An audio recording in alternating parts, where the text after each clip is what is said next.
हो गया पक्का? कुछ बोल रहा था? ठीक है ना सब? चलो सर, बिजनेस साइकिल इजी सा चैप्टर है, छोटा सा चैप्टर है और इसका वेटेज 0 to 5% है। मतलब समझते हो? 5 मार्क्स मैक्सिमम है, मैक्सिमम। तो आप ये समझ के चलो 2 क्वेश्चन आएंगे। 5 मार्क्स मैक्सिमम है, तो 2-3 क्वेश्चन से ऊपर नहीं आएंगे। तो 2-3 क्वेश्चन में वो एकदम घुस के नहीं पूछेगा, और 3 पूछा तो 2 ऊपर के रहेंगे, 1 घुस के रहेगा। 2 पूछा तो दोनों ऊपर के ही रहेंगे। अब पढ़ते हैं। सर बिजनेस साइकिल क्या होता है? वेरी सिंपल सर, हर एक बिजनेस की एक साइकिल होती है, एक फेज होता है सर। हर बिजनेस को इस बिजनेस साइकिल के थ्रू जाना पड़ता है सर। हर बिजनेस इस बिजनेस साइकिल के थ्रू जाता है सर, ये कंपलसरी है सर। किसी का बिजनेस साइकिल वेरी करता है, हर बिजनेस का अपना एक बिजनेस साइकिल है सर। जरूरी नहीं है सर, किसी का एक्सपांशन पीरियड बड़ा हो सकता है, किसी का पीक पीरियड, किसी का टफ, किसी का कॉन्ट्रैक्शन, डिपेंड करता है सर। कोई पहले से नहीं बता सकता। तो सर बिजनेस साइकिल अगर कोई पूछे तो it's an alternative expansion and contraction of overall business activity as manifested in fluctuation in the measure of aggregate economic activity such as gross national product, employment and income. मतलब जो business cycle में changes आते हैं, जो हमारे business के phases होते हैं सर, अलग अलग फेजेस में जो हमारे ऊपर इंपैक्ट आता है वो ग्रॉस नेशनल प्रोडक्ट में आता है, एम्प्लॉयमेंट में आता है और हमारी इनकम पे आता है सर। हमारे बिजनेस के 4 फेज होते हैं सर। कौन कौन से? Expansion, peak, contraction, tough. Expansion stage वो है सर जहां पर सब चीजें बढ़ती हुई है। इंडिया इसका बेस्ट एग्जांपल है सर। यहाँ पर नेशनल आउटपुट बढ़ रहा है, एम्प्लॉयमेंट बढ़ रहा है, एग्रीगेट डिमांड बढ़ रही है सर, एम्प्लॉयमेंट बढ़ रहा है। फुल एम्प्लॉयमेंट नहीं है सर, फुल एम्प्लॉयमेंट तो यूएस में नहीं है, इंडिया में कैसे होगा? हम मूव कर रहे हैं, कोशिश कर रहे हैं फुल एम्प्लॉयमेंट की तरफ, बट बहुत मुश्किल है सर, क्योंकि इंडिया में इतना एम्पल ऑफ रिसोर्सेज है, प्लस इतने लोग अनएम्प्लॉयड है कि फुल एम्प्लॉयमेंट होना अभी तो बहुत मुश्किल है, बहुत मुश्किल। इनवॉलेंट्री अनएम्प्लॉयमेंट इज 0 सर, ये भी थोड़ा मुश्किल है। इनवॉलेंट्री मतलब जो लोग काम करना चाहते हैं और काम मिल नहीं रहा है, ठीक है। Involuntary unemployment is 0। Unemployment is either frictional और स्ट्रक्चर। फ्रिक्शनल मतलब जहां पर अपन एक जॉब से दूसरे जॉब स्विच करते हैं, उसके बीच में जो खाली रह जाते हैं, फ्रिक्शनल। स्ट्रक्चरल मतलब सर ड्यू टू इंफ्रास्ट्रक्चर हो सकते हैं सर, टेक्नोलॉजी के कारण भी अनएम्प्लॉयमेंट होते हैं sir. Prices and cost tend to rise sir, ये इंडिया में हो रहा है, चीजों की रेट्स बढ़ रहे हैं, महंगाई आ रही है sir. High propensity high prosperity and high standard of living. India में स्टैंडर्ड ऑफ लिविंग बढ़ रहा है, बढ़ नहीं गया सर, बढ़ रहा है सर, अभी पूरा नहीं बढ़ा सर। सर ग्रोथ रेट बढ़ रहा है, ठीक है, और ग्रोथ रेट बढ़ते बढ़ते बढ़ते बढ़ते एक टाइम पीरियड ऐसा आता है सर जब वो पीक में पहुंच जाता है। और पीक बोले तो यूएस, उसका ग्रोथ रेट गजब हो चुका है सर। वहां पर लोगों का लिविंग स्टैंडर्ड अलग ही हो चुका है सर।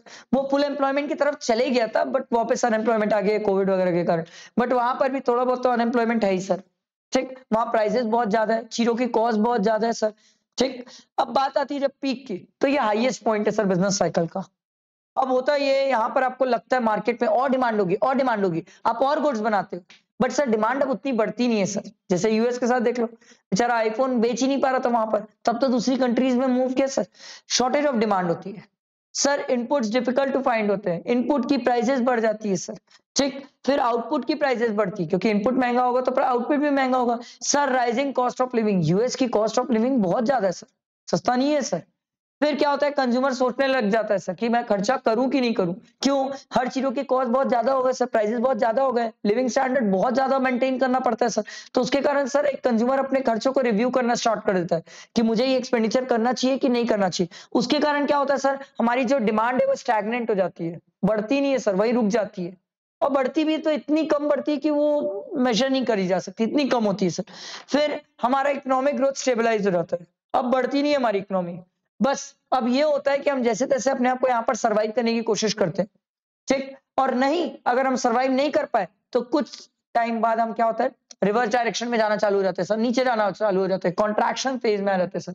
अब यहाँ पर क्या होता है, हमने ऊपर वाले फेज में ही समझा सर, हमारी डिमांड, हमारी इकोनॉमी स्टैग्नेंट हो जाती है, डिमांड कम होना चालू हो जाती है। अब यहाँ पर सर क्या होता है, डिमांड कम होती है तो सामने वाला इन्वेस्टमेंट भी कम कर देता है, क्योंकि ऑब्वियस सी बात है, जब डिमांड ही नहीं है तो आउटपुट बना के करेगा क्या? तो इन्वेस्टमेंट और आउटपुट कम कर देता है। इन्वेस्टमेंट आउटपुट कम करता है तो लोगों की एम्प्लॉयमेंट कम हो जाती है, क्योंकि हम केशियन की थ्योरी में पढ़ के आए सर, 1-to-1 रिलेशन होता है सर, एक आउटपुट बढ़ेगा तो एक इन्वेस्टमेंट। ठीक, फिर क्या होता है सर, प्रोड्यूसर को शुरू में लगता है डिमांड बहुत ज्यादा है, वो ज्यादा बना देता है गुड्स, तो डिमांड और सप्लाई के बीच का गैप आ रहता है, और फिर हमारी इकोनॉमी क्या होती है सर, डिप्लेशन स्टेज में चल जाती है सर। आ रहा है समझ? Supply exceed demand, shortage of production and beginning of recession, मंदी। ठीक है, and business cycle becomes pessimistic. Optimistic मतलब जो चेंज होता है, फास्ट चेंज होता है। पेसिमिस्टिक मतलब जो बहुत स्लो चेंज ही नहीं होता सर। ठीक है, उसके बाद आता है टफ एंड डिप्रेशन। अब ये क्या होता है सर, ये होता है सीवियर फॉर्म ऑफ रिसेशन। पूरी इकोनॉमी रिसेशन में जा चुकी है, मंदी में जा चुकी है सर, और यहाँ पर डिमांड ही नहीं है, पैसा ही नहीं है लोगों के पास, डिमांड कहां से आएगा सर। यहाँ पर सर इकोनॉमिक एक्टिविटी जो होती है वो स्लगिश होती है, चेंज नहीं होती, इतनी फास्ट ग्रो नहीं करती है, हम सर नीचे नीचे जाते रहते हैं, इकोनॉमिक ग्रोथ रेट नेगेटिव हो जाता है, लेवल ऑफ नेशनल इनकम कम हो जाती है सर, एक्सपेंडिचर कम हो जाता है, पैसे ही नहीं है ना लोगों के पास। आप कोविड के बाद इंडिया का हाल सोच लो, ये बहुत जबरदस्त है सर। फिर क्या होता है सर, इंटरेस्ट रेट कम हो जाता है। क्यों? अरे ऑब्वियस सी बात है सर, इंटरेस्ट रेट ज्यादा रखोगे तो लोन वैसे भी नहीं लेंगे सर, क्योंकि लोगों के पास इंटरेस्ट पे करने के लिए भी तो लोन लेने के पैसा होना चाहिए सर। अगर पैसा ही नहीं रहेगा तो आप इंटरेस्ट कैसे पे कर पाओगे सर, तो इंटरेस्ट रेट भी फॉल हो जाता है सर। अब होता क्या sir, a great at the depth of depression, recession, मंदी, all economic activities touch the bottom. अब एकदम नीचे जा चुके सर, एकदम नीचे। अब होगा ये, चीजें हद से ज्यादा सस्ती हो चुकी है, इंटरेस्ट रेट बहुत कम हो चुके हैं, तो मार्केट में चीजें सस्ती दिखने लगी है सर। अब लोगों को सस्ती दिखने लगी है तो लोग क्या करेंगे, वापस डिमांड करना स्टार्ट करेंगे सर। डिमांड करना स्टार्ट करेंगे, वापस हमारी इकोनॉमी क्या होगी, रिवाइव होगी सर, रिकवरी आएगी सर इकोनॉमी में। एंड ऑफ पेसिमिज्म, ऑप्टिमिज्म की तरफ मूव करेंगे सर। ठीक है, first seen in the labour market. क्यों? डिमांड बढ़ना स्टार्ट होगी तो लेबर्स, एम्प्लॉयमेंट मिलेगा, इनकम होगी, लोग डिमांड करेंगे, फिर आउटपुट बढ़ेगा, फिर जीडीपी बढ़ना स्टार्ट हो जाएगी sir. Producer expect lower cost and better business environment, क्योंकि अभी तो बोले ना सर, इंटरेस्ट रेट कम हो गया था, डिमांड ज्यादा, सर डिमांड कम हो गई थी, सप्लाई ज्यादा हो गई थी, तो उस केस में क्या हुआ सर, अब प्रोड्यूसर ये सोच रहा है सर कि उसकी प्रोडक्शन कॉस्ट भी कम हो जाएगी, क्योंकि इंटरेस्ट रेट कम हो गया सर।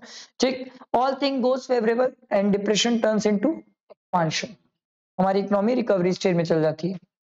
इसके बाद है इंडिकेटर्स, 3 टाइप के इंडिकेटर होते हैं सर, लीडिंग, लैगिंग और कोइंसिडेंटल। लीडिंग इंडिकेटर क्या होता है सर, कोई चीज होने से पहले इंडिकेट करना, leading indicator. Share market is the best example of leading indicator, कोई भी चीज होने से पहले पहले। लैगिंग क्या होता है सर, होने के बाद उस चीज का इंपैक्ट होना। कोविड में 2 महीना लॉकडाउन के बाद उसका इंपैक्ट दिखा था सर इकोनॉमी में, जब तक अंदर बैठे थे तब तक कुछ नहीं पता चला, जब बाहर निकले तो बाद में पता चला सर।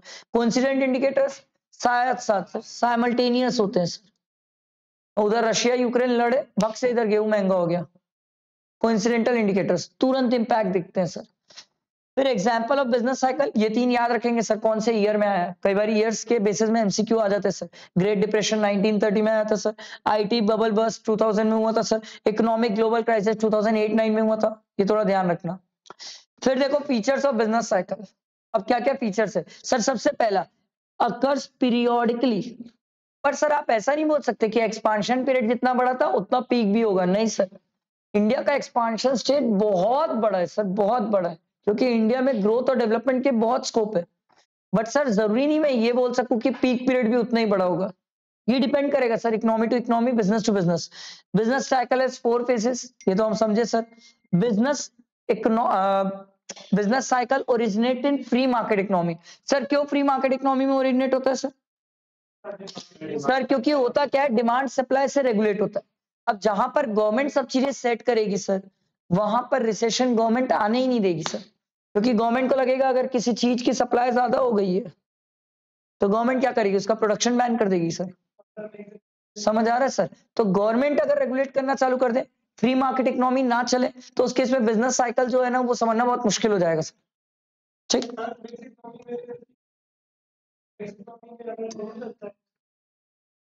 क्यों नहीं हो सकता sir, free economy, private sector भी तो आता है ना बीच में। ठीक है, business cycles affect capital good industries.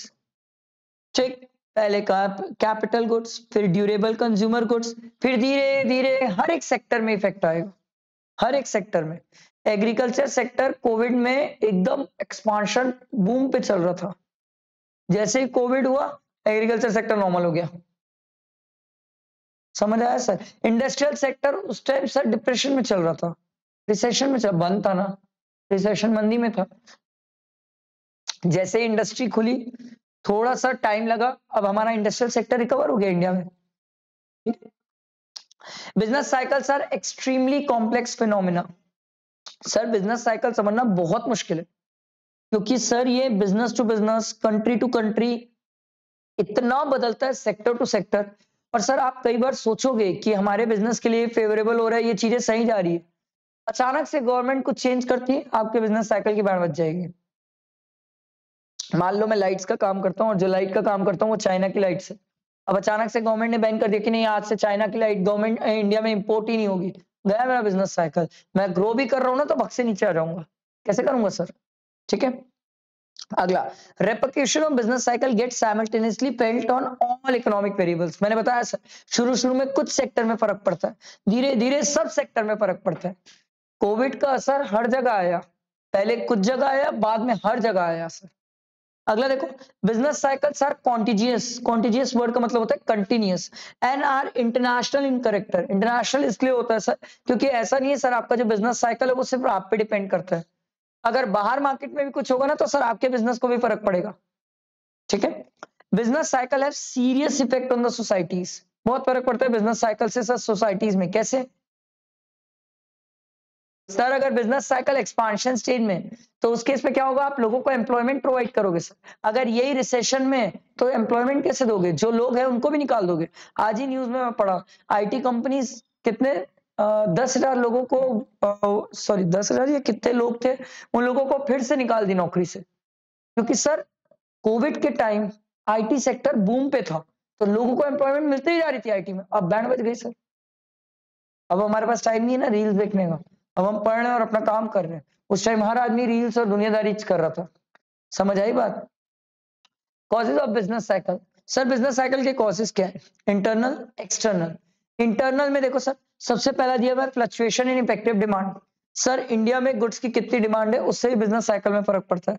अगर डिमांड ज्यादा होगी तो एक्सपांशन स्टेज में रहोगे, डिमांड कम हो जाएगी तो कॉन्ट्रैक्शन या टफ पीरियड में आ जाओगे सर। Fluctuation in investment.